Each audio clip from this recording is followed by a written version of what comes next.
Bienvenidos a POF Moment TV. Vamos al grano. El motor ruge a 18.000 revoluciones por minuto justo detrás de tu cabeza. No es un sonido, es una vibración que te atraviesa los dientes, los huesos, el pecho. Estás a 340 km/h en la recta principal de Monza, y el mundo entero se ha reducido a una franja de asfalto gris que desaparece debajo de ti como si el universo la estuviera devorando. Faltan 3 curvas para terminar la última vuelta, y Karim Said está a 1.2 segundos detrás. Lo escuchas respirar en tu memoria, aunque no puedas oírlo. Lo has escuchado respirar en tu memoria durante 4 años. Pero retrocede, porque esta historia no empieza aquí. Empieza en una pista de karting en Monterría, cuando tienes 11 años y tu padre no tiene dinero para pagar la siguiente temporada. Empieza con un kart alquilado por horas, con cascos prestados que huelen a plástico caliente y sudor ajeno, con un cronómetro barato en la mano de tu tío que grita los tiempos desde la valla de aluminio oxidado. Empieza cuando el dueño de la pista, un hombre gordo con bigote y una camiseta de un equipo que ya no existe, se acerca a tu padre después de tu tercera sesión del día y le dice algo que tú no escuchas porque estás quitándote el casco y mirando el suelo de tierra compacta. Tu padre se acerca a ti con una expresión que nunca le habías visto.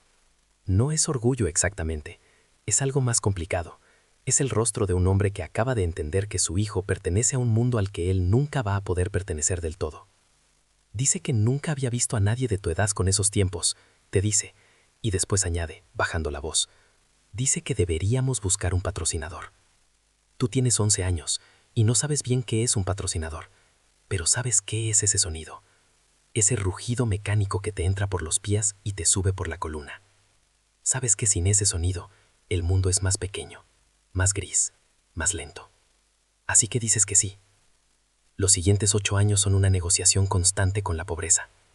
No la pobreza dramática de las películas, la otra, la que tiene cara de facturas atrasadas y conversaciones en voz baja en la cocina y la sensación de que cada oportunidad cuesta exactamente más de lo que tienes. A los 13 años corres en la Fórmula 4 mexicana con un monoplaza que tiene 3 temporadas encima y un equipo que funciona con la mitad del presupuesto mínimo recomendado. Terminas tercero en el campeonato. El primero y el segundo llevan equipos europeos con financiación completa. A los 15 viajas a Europa por primera vez, un programa de becas de la Federación Internacional. 3 semanas en una academia de pilotos en Italia, donde el desayuno es diferente cada día y los karts cuestan más que el auto de tu padre. Ahí lo conoces, Karim Said. 16 años. Argelino con pasaporte francés y una historia familiar que los medios van a contar durante años. Abuelo emigrante, padre que trabajó en una fábrica de León, beca conseguida a pulso. Una historia tan buena como la tuya, dices en ese momento. Casi la misma historia. Él habla 4 idiomas. Tú hablas 2 y medio. En la pista, sin embargo, habláis exactamente el mismo. El primer día de pruebas, salís juntos en la misma tanda. Él es rápido, muy rápido, con esa fluidez técnica que parece antinatural, como si el kart y su cuerpo fueran una sola cosa que alguien diseñó para ir deprisa. Los ingenieros lo miran con esa expresión que tú ya conoces, la expresión del hombre gordo con bigote, multiplicada por 20. En la segunda tanda le superas por 4 décimas. Él no dice nada. Te mira, y en esa mirada hay algo que vas a reconocer durante los siguientes 12 años cada vez que os cruzáis en parrilla. Reconocimiento, rivalidad, y algo que a veces parece respeto y a veces parece odio, y probablemente sea las 2 cosas al mismo tiempo. La Fórmula 2 os separa 2 años. Él va a un equipo francés financiado por la escudería para la que acabará corriendo. Tú vas a un equipo independiente con presupuesto ajustado pero buenos ingenieros. Ganas 4 carreras ese año. Él gana 6. El campeonato lo gana un piloto alemán que tiene 23 años y una carrera de Fórmula 1 esperándolo desde hace 2 temporadas. Pero todos hablan de vosotros dos. Los medios lo llaman la nueva generación. Los blogs de aficionados llenan páginas comparando vuestros datos de telemetría. Hay un video en internet que pone lado a lado vuestras curvas perfectas de Spa y acumula 4 millones de visualizaciones en una semana. Tú lo ves en el hotel, la noche antes de la última carrera de la temporada. Solo, sentado en el bar con un vaso de agua y el teléfono boca abajo sobre la mesa. Sin asistentes, sin representantes, sin la armadura que los dos habéis ido construyendo a lo largo del año. Le preguntas si puedes sentarte. Él señala la silla con un gesto mínimo. Pasáis 1 hora hablando sin hablar de carreras, de vuestras familias, del sabor exacto del miedo antes de una salida. de lo que significa llegar hasta aquí desde donde los dos venís. En un momento, él dice algo que no olvidarás. La diferencia entre nosotros y los demás no es el talento. Es que nosotros no teníamos opción de ser mediocres. Pagáis cada uno vuestra cuenta. No volvéis a cenar juntos. La llamada de Red Bull llega un martes de febrero. Estás en el simulador de tu equipo de Fórmula 2, preparando el calendario de la siguiente temporada, cuando tu representante entra sin llamar y te pone el teléfono delante de la cara con una expresión que no le habías visto nunca. El número tiene prefijo austriaco. La conversación dura 12 minutos. Cuando cuelgas, te quedas 5 minutos más sentado en el asiento del simulador, con el casco todavía en las manos, mirando el monitor apagado. No gritas, no llamas a tu padre inmediatamente. Primero respiras. Primero lo dejas posarse, como si fuera un pájaro nervioso que podría salir volando si haces demasiado ruido. Después, llamas a tu padre. No escuchas lo que dice porque tú también estás llorando. El primer test con el RB21 es en Bahrein, en marzo, con 42 grados sobre el asfalto. El coche es un insulto a la física. Subes al cockpit y entiendes inmediatamente que todo lo que has conducido hasta ahora era un borrador, una aproximación, una maqueta de cartón de algo que existe de verdad y que ahora tienes entre las manos.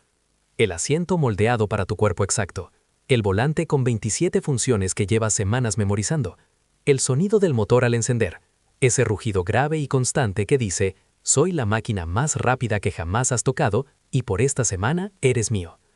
Sales del pit lane. La primera curva llega antes de que estés listo. La curva siempre llega antes de que estés listo. Pasas los 3 días de test aprendiendo a leer el coche. Los ingenieros hablan un idioma nuevo: degradación, balance, ventana de temperatura, entrada en curva, sobreviraje de tracción.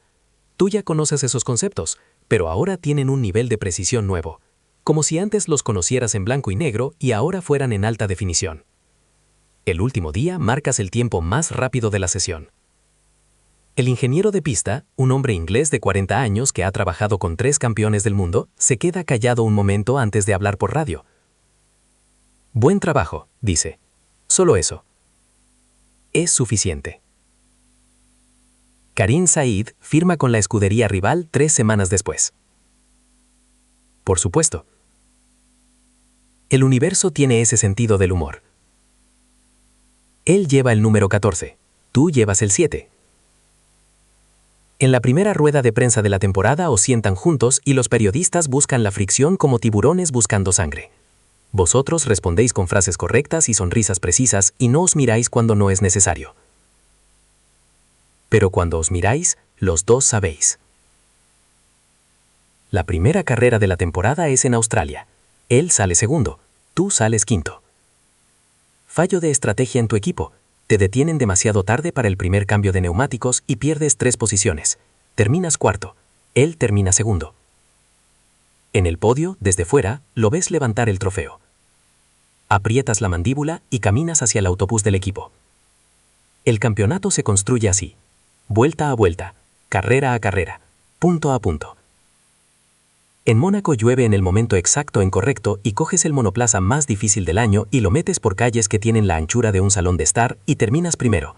Y el rugido del público es tan físico que lo sientes en la visera del casco. En Silverstone fallas la salida y remontas 7 posiciones en 15 vueltas. Y la telemetría de ese día se convierte en material de análisis de academias de pilotos. En Singapur hay un incidente con el piloto número 3 de la parrilla. Un contacto al límite que los comisarios investigan durante 40 minutos antes de no tomar acción.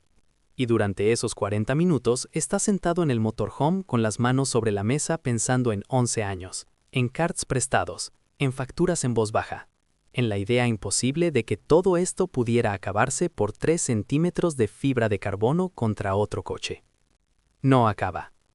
Karim gana en Japón de manera perfecta. Estrategia impecable. Gestión de neumáticos. Ningún error visible. Ves la carrera desde el paddock porque has tenido un problema mecánico en la vuelta 8, y cuando cruza la línea de meta buscas su cara en las pantallas y ves exactamente lo que esperabas. Control absoluto. Sin celebración excesiva. Solo esa concentración fría que ambos habéis construido para no perder nunca el hilo. Con 3 carreras para el final, él lleva 19 puntos de ventaja. Llegáis a Monza. Italia. Templo de la velocidad. La pista más rápida del calendario, la que tiene ese nombre poético que los aficionados usan como si fuera un lugar sagrado. La Catedral. La clasificación del sábado es un duelo que los comentaristas llamarán histórico durante años. Los dos rompéis el récord de la pista en Q3. La diferencia entre vuestra pole position y su segunda plaza es de 63 milésimas de segundo. 63 milésimas. Esa noche no duermes mucho. No por los nervios exactamente. Por el cálculo. Por la aritmética cruel del campeonato que dice que si él termina segundo y tú ganas, la diferencia se reduce a 9 puntos, con 2 carreras por delante. Si él gana y tú terminas segundo, él tiene 26 puntos de ventaja, y el campeonato empieza a inclinarse definitivamente hacia su lado. Matemáticas puras. Frías como el asfalto antes del amanecer. A las 3 de la mañana te levantas y te vas al simulador portátil que el equipo tiene en el motorhome. Pasas 40 minutos rodando vueltas virtuales por Monza. La última chicane. El frenado de la variante. La salida de la curva parabólica. Lo tienes. La salida es perfecta. O casi. Karim reacciona en décimas de segundo, y en la primera frenada os llegan juntos. 2 coches negros, el tuyo rojo y negro, el suyo plateado y negro. Entrando a la misma curva con la confianza exacta de 2 personas que saben exactamente qué va a hacer el otro porque llevan una década estudiándose. Os separáis. Él queda segundo. Tú primero. El orden que la clasificación prometía. Las primeras 20 vueltas son gestión. Neumáticos, combustible, el baile constante entre ir lo más deprisa posible y no destruir lo que necesitas para el final. Tu ingeniero de pista, con esa voz inglesa que lleva 2 años siendo la voz de tu cabeza durante las carreras, te da los tiempos de sector con una calma que a veces te parece sobrehumana. Intervalo 2.1. Todo bajo control. Sigue el plan. Sigues el plan. El pit stop llega en la vuelta 28. Enfilas el pit lane, los mecánicos hacen su trabajo en 2.4 segundos. Ves el número en el dashboard al salir. 2.4. Perfecto. Casi perfecto. Y vuelves a la pista. Karim ha parado una vuelta antes. Cuando cruzas la línea del pit lane, él ya está en pista, delante de ti, con 3.8 segundos de ventaja. La parada más rápida del año no ha sido suficiente. Situación nueva, dice tu ingeniero, como si no lo supieras, como si los números del tablero no te lo estuvieran gritando ya. Quedan 20 vueltas. El aire dentro del casco es caliente y tiene ese sabor metálico que aparece cuando el cuerpo está trabajando al límite y la mente está haciendo 10 cosas al mismo tiempo. Miras los neumáticos en el display. Miras el intervalo. 3.8 segundos. Miras la pista delante de ti, vacía y gris y perfecta, y empiezas a cazar. 3 décimas por vuelta. Ese es el margen que necesitas. No lo pienses como 3.8 segundos. Piénsalo como, en esta vuelta necesito encontrar 3 décimas, solo 3 décimas. Las encuentras en el primer sector. Una entrada un poco más tarde a la primera chicane, confiando en los neumáticos nuevos que todavía tienen temperatura, mordiendo el apex con una precisión que el simulador de las 3 de la mañana te enseñó. 3 décimas. La siguiente vuelta, 2 décimas y media en el sector 2. Tu ingeniero, intervalo 3.1, neumáticos bien, sigue así. Sigue así. El mundo se reduce a esta operación matemática. Tú y Karim, y el asfalto, y el tiempo que se consume vuelta a vuelta. Los otros coches existen en la periferia de tu conciencia como obstáculos que esquivar sin pensar. Ves los escombros azules de un safety car menor que se recoge en la escapatoria de la segunda variante. Ves los trazos de goma en la entrada del ESMO. Quedan 12 vueltas. Intervalo, 1.9 segundos. Quedan 10. Intervalo, 1.4. Él está gestionando, dice tu ingeniero. Sus neumáticos están cayendo. El sector 3 es tuyo. El sector 3 siempre fue tuyo. En la vuelta 51 de 53, el intervalo marca 0.6 segundos.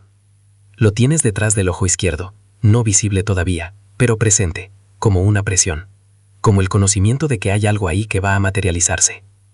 Lo ves por primera vez saliendo de la segunda chicane, el destello del casco plateado, el alerón trasero negro, la silueta del coche que reconocerías entre 1000 aunque no leyeras el número. 0.6 segundos en tiempo, una eternidad y nada al mismo tiempo. La recta de Monza se abre delante de los dos.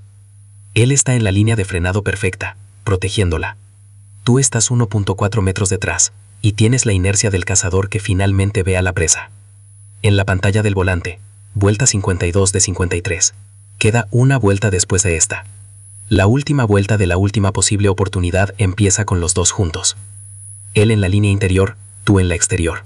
Los dos sabiendo que la primera chicane va a decidir los siguientes 30 años de conversaciones sobre este campeonato. Llegas tarde. Más tarde de lo que deberías. Más tarde de lo que cualquier ingeniero recomendaría desde fuera. Pero llegas desde una posición que él no esperaba exactamente. Con un ángulo que obliga a los dos a negociar el espacio en tiempo real. Cuerpos que se han entrenado durante años para procesar esto en milisegundos. Os tocáis. No es un golpe. Es ese contacto de fibra de carbono contra fibra de carbono que suena como nada y significa todo. Los dos mantenéis los coches. Sales de la chicane por delante. Por 40 centímetros.